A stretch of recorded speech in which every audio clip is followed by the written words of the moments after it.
Good evening, everyone.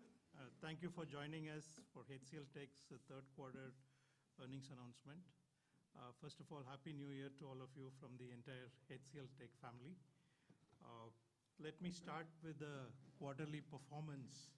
I'm very happy to share that we've delivered a strong performance across all metrics: revenue growth, improving margins, booking growth, and the people metrics. Our revenues grew 5% in constant currency quarter on quarter and 13.1% year on year, again in constant currency. The strong revenue growth is attributed to both the momentum in our services business as well as our HCL software business. Our services business grew 15.4% year on year and 2.2% sequentially in constant currency. We posted an improved EBIT of 19.6%, driven by improvements in our services business and a huge uptick coming in from the seasonal gains that we have in the software business. Overall, we are continuing to see a good demand environment, especially deals which are IT operating model changes is a very important theme, and we are seeing significant traction there. Cloud adoption is another theme on which we are seeing some good traction. And the third element is vendor consolidation. We see there is a significant amount of opportunities and wins that we've had on the vendor consolidation. So vendor consolidation, cost optimization, and integrated opportunities will drive the growth in the near to midterm. We also enjoy a very unique position as the only service provider to be in the leaders quadrant in the 6 magic quadrants of Gartner. We are the only provider, and we are very, very proud of this recognition. And this recognition is also reflected in the good bookings that we've had. We had a very strong booking. I'll talk about it in a few minutes. Our software business delivered an outstanding performance. It grew 30.5% quarter on quarter in constant currency. They also scaled up impressively this quarter, and they won 26 new SaaS deals. SaaS conversion is one of the opportunities and strategies that we've been pursuing, and we had some very good success there. From services perspective, our engineering and R&D services business led the growth with a 2.5% sequential growth, constant currency. And IT and business services grew 2.1% sequentially, again in constant currency. This growth came up despite furloughs that were higher than anticipated at the start of the quarter and higher than what we saw in the previous year. In terms of our software business, we signed 7 new clients, Fortune 500 and Global 500 clients, and Global 2000 customers in the last quarter. We already have 25% of the G2000 companies as our clients for the software business, and we continue to see a synergy between our software and services business in a number of clients. HCL Software announced a multi-year partnership with the legendary Formula One team, Scuderia Ferrari. This is Ferrari's become a strategic partner for HCL Software and really focus on supplying high performance precision technology for the F1 team. So you will see HCL Software logo was very visibly present in the recent Formula One season. We continue to kind of leverage our partnership with the New York Jets and Giants, for whom we are the digital transformation partner. So it continues to be a good uptick for us.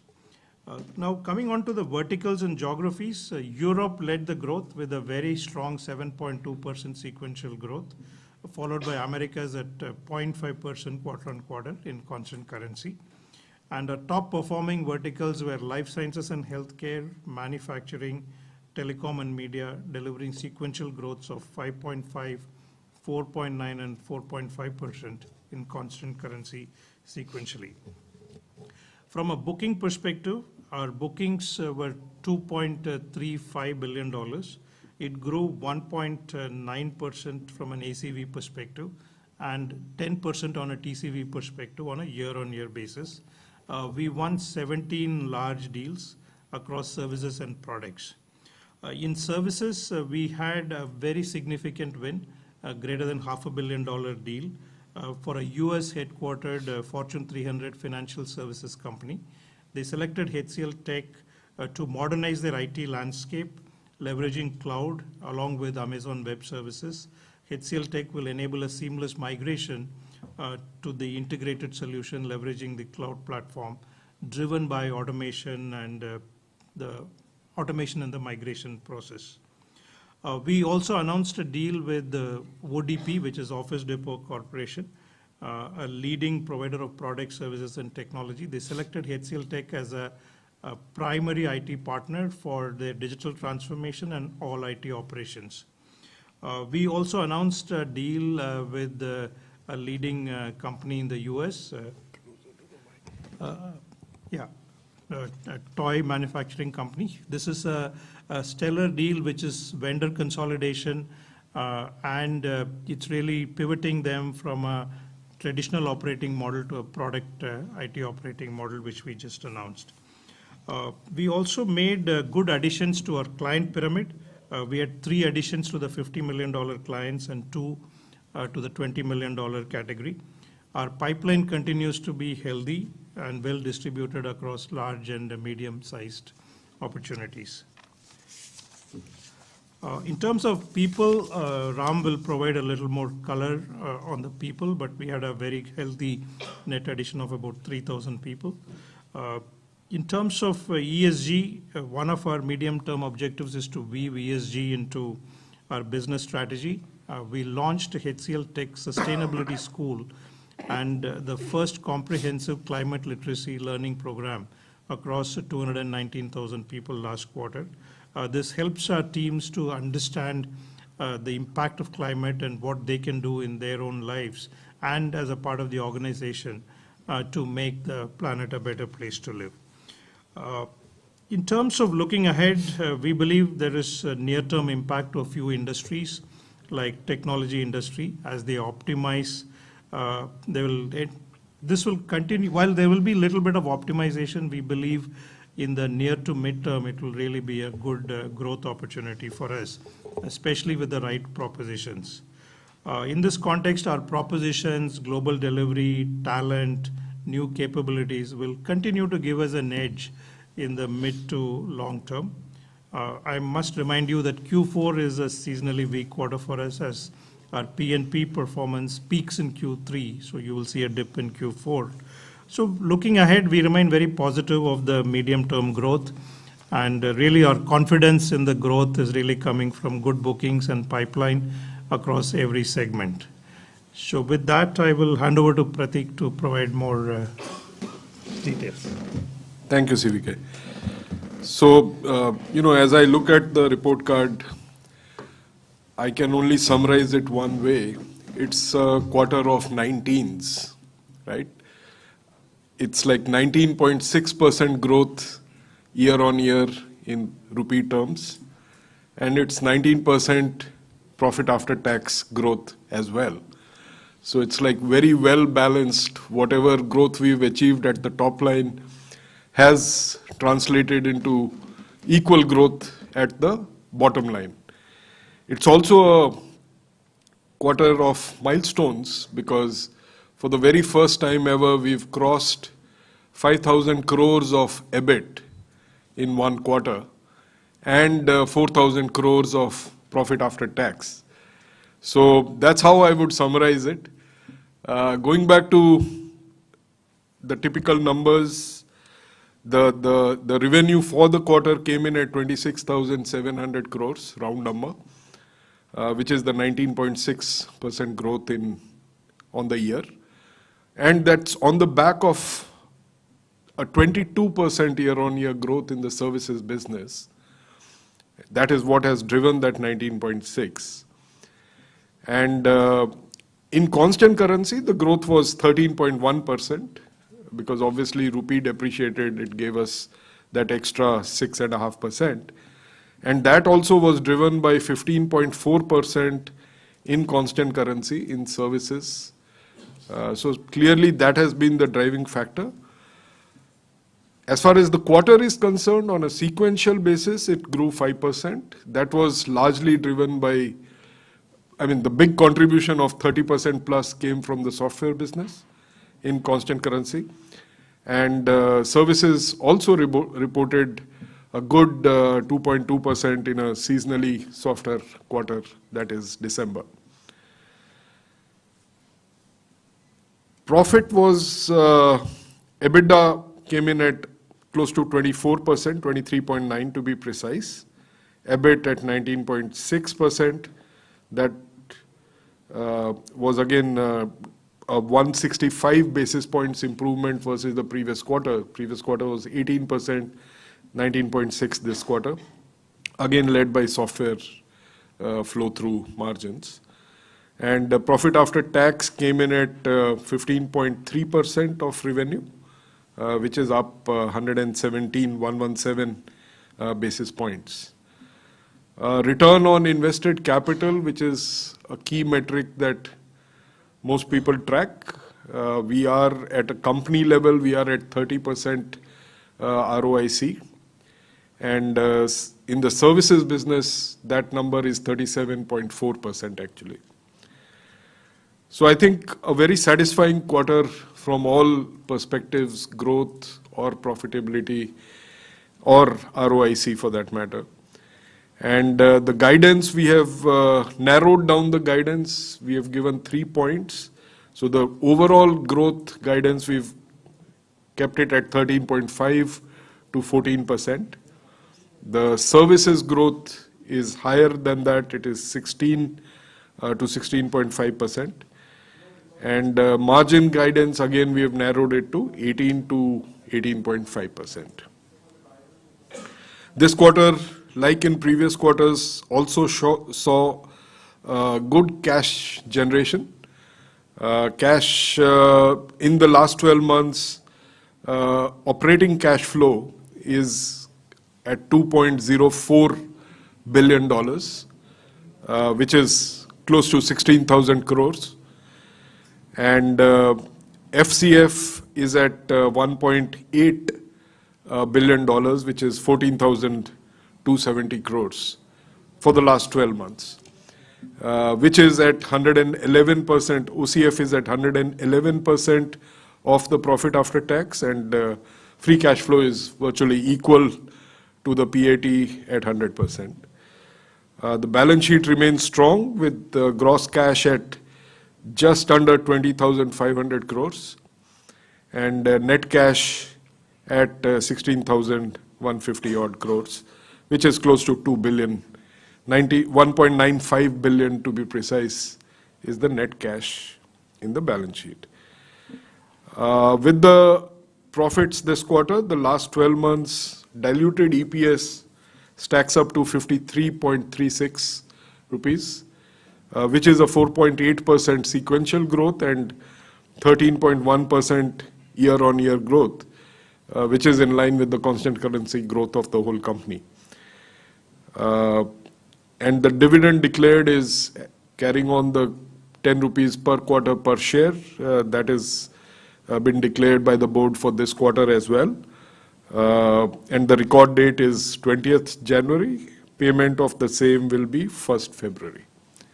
With that, I'll pass it on to Ram for the HR update. Thank you, Prateek. Good evening, everybody. One more good quarter.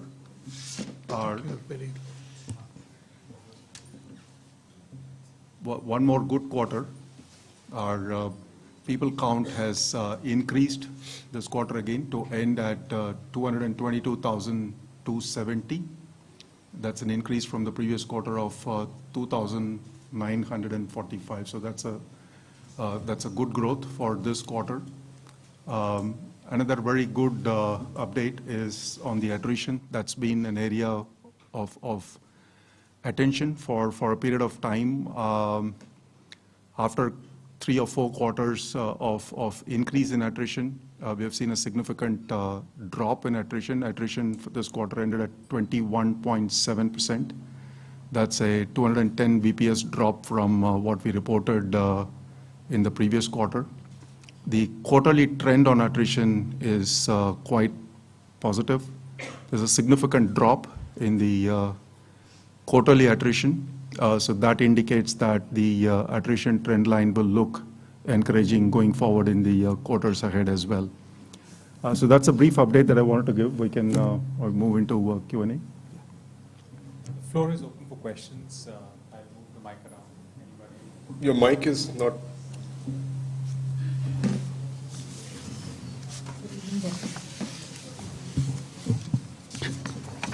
Good evening. Yeah, so I think just a couple of queries. The numbers are very strong, and yet there is, you have narrowed down your margin, the guidance margin. So just want to understand what is it, that is driving this, this reduction. And I think specifically for Ram, I have a few queries. If you could help us understand, what are the things that help bring down employee costs. I saw that the share of employee costs has gone down. And within this also, because the number of freshers you've added, it is around 20,000 I believe for the year so far. Just want to understand if we are still on target for the 30,000 odd freshers that we were planning to onboard this year. And also if you could give us some visibility on the variable pay for the quarter. You want to do the revenue projection? So, I didn't catch your names, Romita, right. So, Romita, we had given a guidance, we had increased our guidance substantially last quarter. If you remember, from 12 to 14%, we took it all the way to 13.5 to 14.5, right? That was in October. And a lot of things changed in those 2 months of October, November, when all the tech majors and pretty much all the companies around the world came out with their results. So that was the reason on December 8th, when we did our US Investor Day, we did talk about being towards the end of the lower end of the guidance range. And that is what we have basically reiterated. So it's nothing that we have brought down compared to the December 8th or 9th, what we said. It's basically the same thing. Yes, if you compare versus the previous quarter, it is lower, because lower meaning it's the same range, it's just the bottom half of the range. So are there any specific areas that you want to call out, areas of concern? No, not area of concern, but Q4 is seasonally again a weak quarter for the software business. So software has peaked, and you will see a drop in software business in Q4. So that pretty much kind of brings down the growth in Q4. So that's really the numbers. It's seasonality, nothing. And maybe you want to add the employee cost, and then Ram can address the Yeah, attrition. okay, yeah. So employee cost is a factor of 2-3 things actually. One of them, the easiest one, is the forex rate, because as you know, most of our employees happen to be in India and paid in rupees. So when the forex changes, so that's one component of it. The second is, obviously, we have been, for a few quarters now, if you see for the last 3-4 quarters, 3 quarters at least, maybe 4 now, we have been focusing on hiring more and more freshers, and laterals, which is the net number if you do total minus freshers, is actually been going down last 3 quarters. So those are the factors that contribute to it. There's an opposite factor also, because this was a quarter of increments for our for a substantial portion of our workforce. So all these factors, but overall I think we are on a trajectory of improving efficiency. That's what we've guided in our Investor Day also, saying that we do want to get back as soon as possible to our pre-COVID or our comfort band of 19 to 20%, which we are working towards. Thank you. Since you mentioned improvements, if you could also tell us the range of improvements that have been given. It's an impact of about 70 basis points. So range would be what? So we did 7-8%. We did 78% Yeah. increment range. There were a couple of other questions you had on HR. So there was one on variable pay, and I think you had one on freshers as well. So let me take the freshers one first. You mentioned that we've done about 20. So we've done, in the first 3 quarters, we have done more than 22,000. We'll get pretty close to the 30,000 plan that we made for the year. We may fall slightly, marginally below that. And that's a moderation that we're doing because of the improvements in the retention rates that are there. The extent to which we have seen the attrition drop quarter on quarter for the last couple of quarters, I think that's significant, very encouraging. So to that extent, we'll do some small moderation, but we'll be pretty close to our projected numbers. So that's on freshers. If I may just add, sorry to interrupt, we actually did 30,000 in the last 12 months till September. And this quarter also, if you take the last 12 months, we are at 29,500 or something. So we are already there. It's just a fine tuning that Ram is talking about. Yeah, if you do the last 12 months, we are hitting that 30,000 number. If you do the 3 quarters and then the 4th quarter, there'll be some moderation that we have to do. Variable pay, you would have noticed that even in the previous 2 quarters, we didn't make any change to our variable pay policy. We continued with our policy. We honored whatever variable pay policy commitments that we've had. I don't see any reason why we would make any change to our variable pay plan. We will continue with our plans. And that will be how much? So, variable pay, as you would expect, it's going to be linked to performance. It's not just about business performance, it's also about individual performance. So there will be variances at an individual level. It generally is going to be that a significant proportion of the workforce will get close to their target variable pay. And that at entry level, see, we don't have variable pay every quarter. Only for the entry level talent, there is a small variable pay at the end of quarter, and that is pretty much gets paid at 100%. Ram, just one last query would be, what is the general talent demand environment, especially for lateral talent? So our growth is driven by all the newer areas where there is growth momentum, whether it is cloud migration, cloud adoption, or digitalization. So all those areas are the areas where the talent demand is. To connect it back to the previous question on employee costs, one of the other things that we are driving significantly is our investment and efforts in upskilling. So for example, this quarter, the training hours, skilling effort hours was 3 million hours, which is almost like a 50% increase on what we have done in the previous couple of quarters. So there's significant emphasis and effort going into upskilling the existing people. So that's another important factor. So the demand is all in the area where you see upside from a client plan perspective. So we are aligned to that.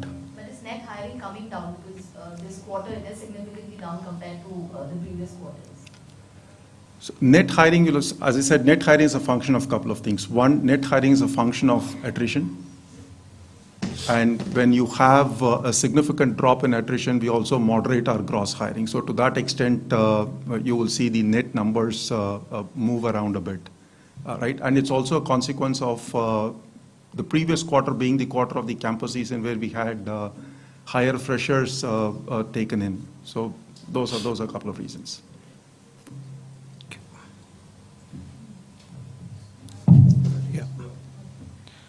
Gentlemen, I have a couple of questions, and since you were talking about headcount growth and the trends, my first question is of course related to headcount addition that has slowed to 3,000 versus 8,000 quarter on quarter. Is that really an indicator of slower growth?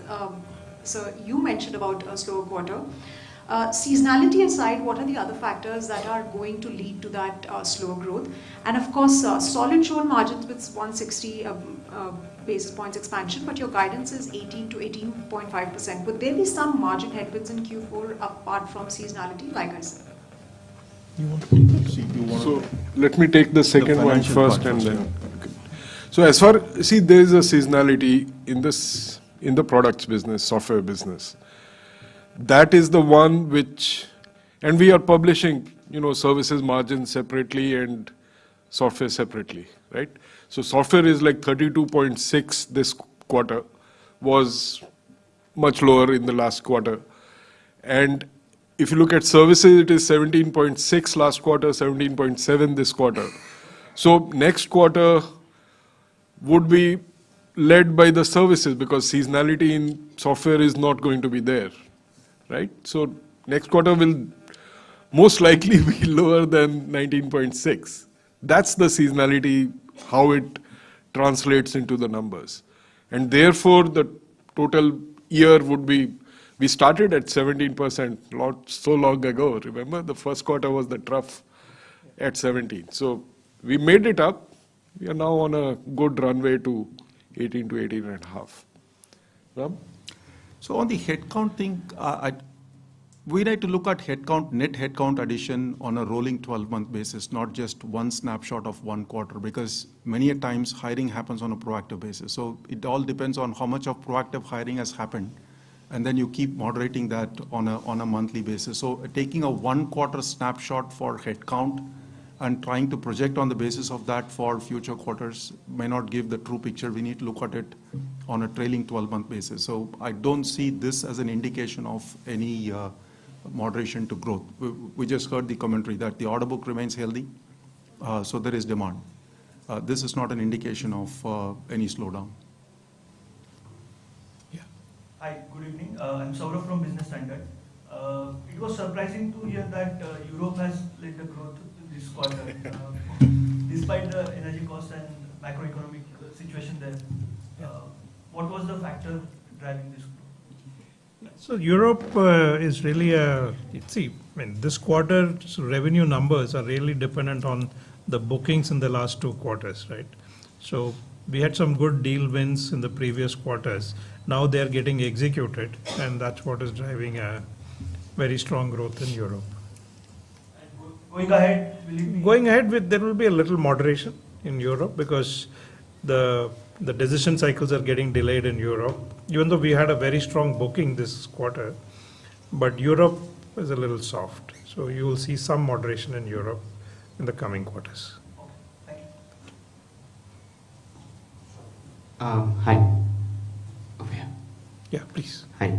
A few things with regards to the overall drop in attrition and employee costs. Do you expect this to reflect positively on the margins for overall this financial year and the next financial year as well? And also, what are the other factors that could impact the overall margin given the kind of uncertainty in the markets and tech spends that we hear about? So, your first question, obviously, yes. Wages or salary costs is the biggest cost line item we have, 53.6 or something like that, right? So that is the biggest driver of the margins.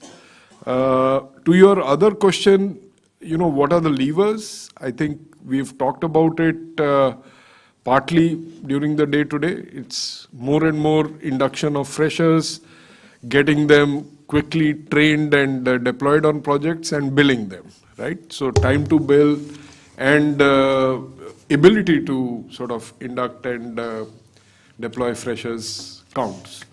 As we do it year after year, quarter after quarter, that builds the bottom of the pyramid to be the right cost levels. And utilization of the overall pyramid is the other big lever. So those are the ones which we are focused on. Reducing our dependence on third parties and outsourced work is another lever which we have again deployed successfully.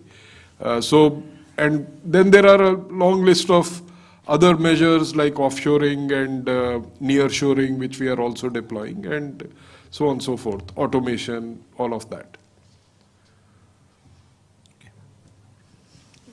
Hello, Ayanti from Informist Media. Can you talk a bit about your long-term strategy for the software business, and how do you see the revenue mix changing going forward? We don't expect the revenue mix to change. Software business, it's under a transformative phase. So we expect in the near term, software business to be flat. That's been our overall guidance on the software business. And so services is growing much faster, so services mix will go up as we go into the next few quarters. Yeah, long-term strategies, really we are focused on The whole software business, we are kind of narrowing down to 4 focus areas. One is digital transformation, where we have commerce, Unica, marketing automation, and a few products like that. And the second theme is intelligent automation. And the third is data and analytics, and fourth is enterprise security. So all the products are getting classified, and we are getting more focused on 4 themes. And we want to kind of strengthen the offerings in these 4 areas. And that's one dimension. The second dimension is we want to, as we kind of keep progressing, we want to convert more and more software into software as a service model for a few products.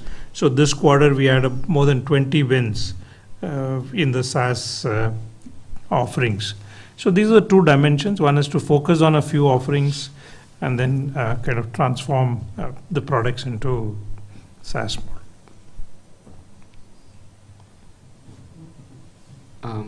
Just one more thing on the $100 million plus deals. I think that's remained flat for this quarter, but I think the pre-earnings commentary was that we'd be expecting such a metric where smaller deals but a larger number of deals would kind of play like a trend in the market. Is that something that HCL also sees? No, I think when you look at the client category, it really represents the last 12 months revenue. It's not a booking metric. So the new deals and small deals, large deals, etc. is a booking metric, whereas the client category is the last 12 months revenue metric. So there isn't a one-to-one comparison here. There's been increase in net margin by 130 BPS. So what is the trend that you see, and which are the geographies? If you can highlight it geography-wise, that will give us an idea of the macroeconomic perspective. So, geographies we typically talk about more in terms of the revenue, because we are really not disclosing even EBIT on a geography basis, right? So forget about net margin, which is even lower. Our segments are service-based, actually. Yeah. Reportable segments. Europe, you have grown, and you have grown fastest in Europe. Right. So margins are also in line, or there has been some kind of dilution? They would be generally in line, but we are not disclosing them separately is the point. But if you want to talk about growth. Europe has grown well based on the bookings that we had in the past quarters, as we explained. And margins, the services margins have kind of marginally improved over the last quarter. And I think across geographies, it will be a similar trend, nothing to call out about Europe as such. Any guidance on going forward, like for another 1 year, or how the trend is likely to be? What are your... Yeah. So we continue to see good growth opportunities in the medium to long term because, first of all, as I said, there are 3 themes, right? IT operating model change is a big theme. Cloud adoption is again a big theme, which is driving more wins. And the third thing is vendor consolidation. I think there's close to $115 billion worth of vendor consolidation deals that will get decided in the next 3 years. And we being a strong player with very strong recognitions across multiple analyst recognitions, so we will definitely benefit from the vendor consolidation opportunity. So these are some triggers, and obviously when we start the next year, we will give you a outlook of what the next year will be. Segment-wise idea where you are going to gain on margins with this consolidation? Sorry, any segments? Industry segment. Vertical segments? I think, I think it's more uniform across the industry segments, but we see more consolidation in financial services, and the retail CPG segments are a little bit more compared to the other segments. There are no more questions on the floor, then I'll pass it on to my colleague Devneeta, and she'll pass it over to some media who joined us remotely. Devneeta, over to you. Thank you, Ashutosh. Now we will move on to the people who have joined us virtually. In case you are on your computer system and want to ask a question, please click on the raise hand icon on the bottom right of the participant panel, and we will unmute your line. In case you have joined us from the WebEx mobile app, please tap on the person icon on the top right. and then tap on the raise hand icon on the bottom of the screen. And in case you have joined on audio only, please press star 3 to raise your hand. Let me start with the first question. We have got Surbhi from the Economic Times on the line. Surbhi, I'm unmuting your line. Good evening. I just wanted to understand that while you have said that in Europe there is some softness expected, how does US seem to you? Because some of your, sort of CEOs of IT firms have said that there are some slowness in decision making. Obviously, we have seen a lot of layoffs in the recent past. What does it look like? What does the next 6 months look like to you from where we are right now, CVK? Yeah. So from a US perspective, see there are two spend patterns, right? One is really run the business, and the other one is discretionary spend. And as we are seeing a lot of operating model changes, a significant part of discretionary spend is also embedded in the run the business or DevSecOps kind of operating model. So we think there will be some moderation in the discretionary spend, and I think that is going to be common across the globe because different geographies have different triggers why they will moderate some of the discretionary spend. That's one aspect. But the second aspect is this vendor consolidation, cost optimization, and customers have committed to a certain amount of cloud consumption, so they need to migrate to cloud to really benefit from the spend that they're already invested in the cloud platforms. I think these 3-4 themes will continue to play out, and this is a fertile ground for good large deals to come in the next 6 months to 12 months. So I think it's going to be a mixed story. Discretionary could moderate, but more structured IT operating model changes, vendor consolidation, and cloud adoption, large opportunities are likely to come up. Right. Just a follow-up question. Since we're just started 2023, what does client spends for the rest of the year look to you? Are you also hearing of some delays in decision making on that front when it comes to deciding on the budgets for the full year? How does the macro look to you from that vantage point? From the client budget perspective, I think it's a little early. I think we will probably have some kind of insights into client spending and what areas they would really kind of divert the spend and things like that in the next couple of months. So I mean, macro is, I mean, what you know is, I mean, what we know is as good as what you know. So there's nothing more to add. I think we are totally focused on the overall, the tech spend is expected to increase this year. As per all the reports, still the tech spend is expected to increase because a lot of customers have embedded the digital transformation programs into their core budgets for the last many years. And it's likely to continue. While there could be some moderation, but the total tech spend is expected to increase as per all the reports. So we have to base all our judgments based on that at this point. Right. Thank you. Thank you, Surbhi. Our next question is from Dibangana Ghosh from Money Control. Dibangana, I'm unmuting your line. Dibangana? Yeah.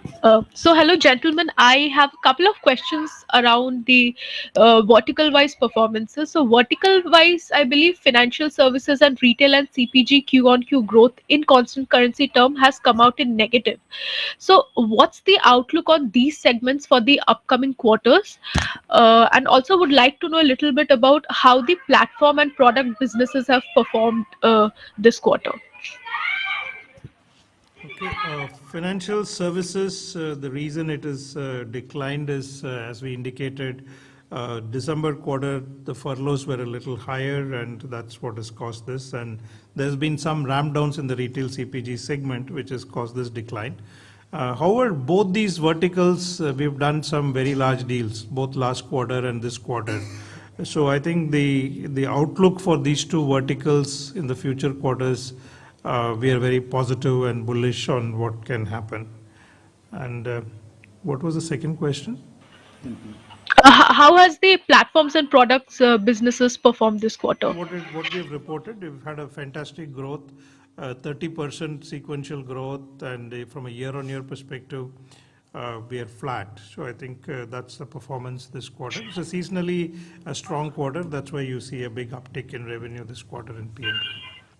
Sure. And I have a question around the furloughs. I think during the investor day in December, you had mentioned that the furloughs have been higher than expected this quarter. So are these sector specific? You already pointed out financial services to be one of the segments where furloughs have been high. Are there other sectors that you are wary of? And secondly, has benching gone up in the recent quarters as compared to last year, given the macro challenges?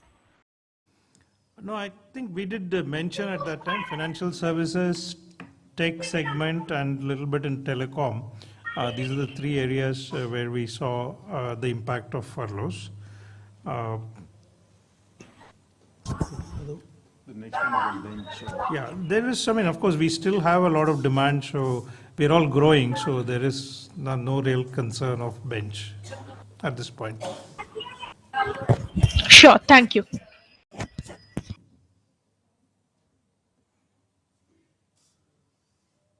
Thank you, Debangana. The next question is from Rima from CNBC. Rima, you may please go ahead.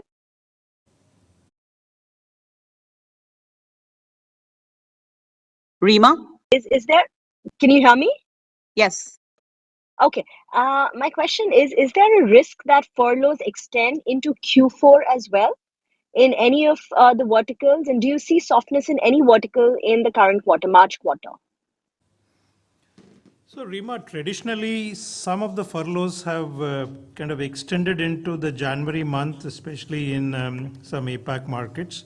So we expect to see that trend this year as well. But it's all baked into our guidance of 13.5% to 14% full year, full business, and 16 to 16.5% on the services business. But will the furloughs in Q4 in the APAC region be higher than what we typically see?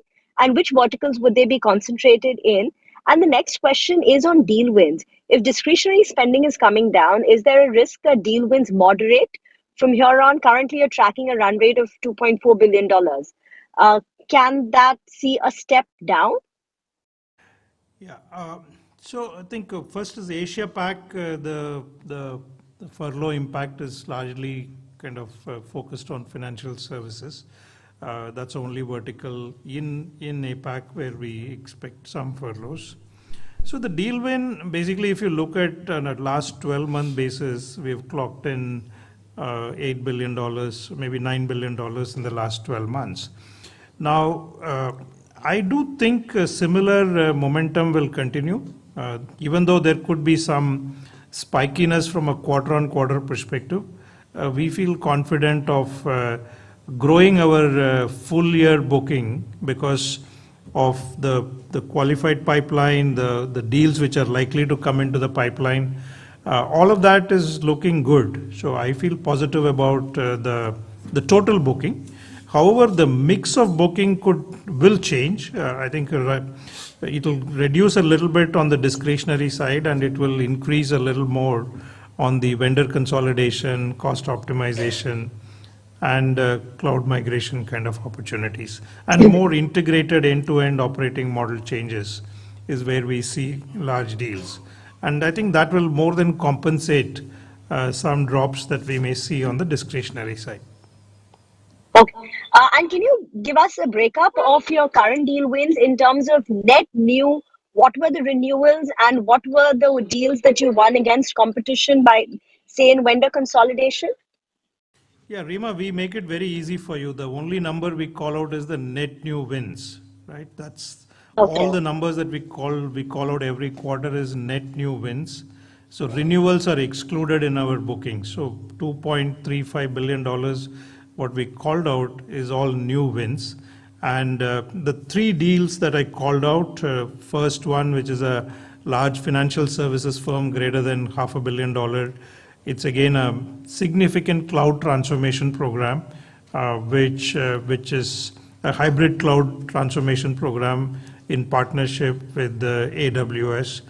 The second deal that we announced was ODP, which is again a very large vendor consolidation opportunity, which is making us the primary IT partner for Office Depot.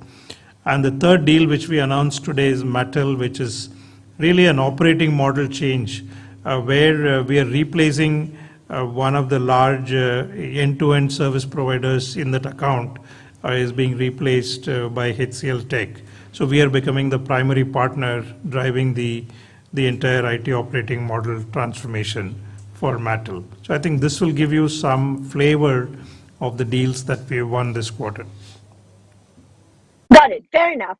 So can you give us an indication then in terms of renewal or in vendor consolidation to understand that, when you say you've been winning market share, you're positioned favorably in vendor consolidation, could you, support that with some numbers? I mean, see, first of all these, like the last quarter, we announced a large deal, which is again, we are gaining market share. We won against one of our larger peers. And this quarter, we won, the 3 deals is again in the similar service providers where we are gaining more traction. So I think our net new wins is the good indicator of growing market share. Thank you, Rima. I think we just have time for one more question. So Sethuraman, we are just unmuting your line. If you could ask your question. Sethuraman from Reuters.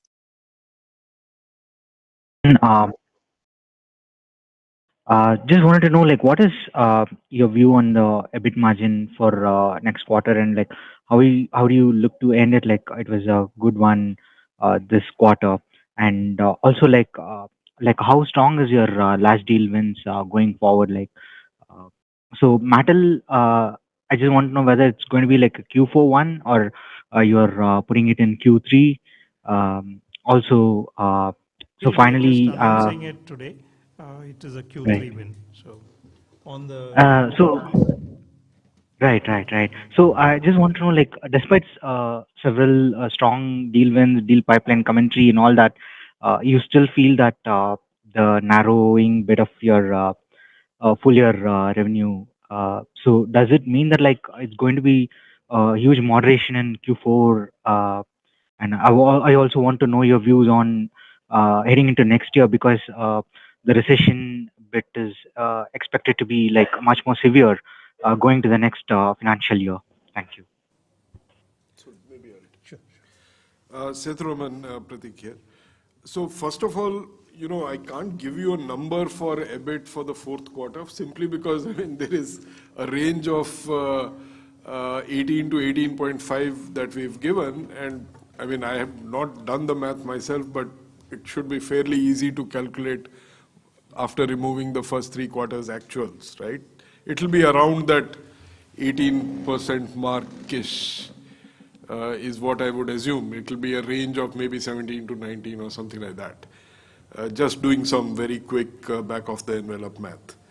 To your question about large deal metal, typically the announcements that our clients do allow us to sort of call out, especially with their names and things like that, happen with a lag of at least 2-3 months, sometimes even more.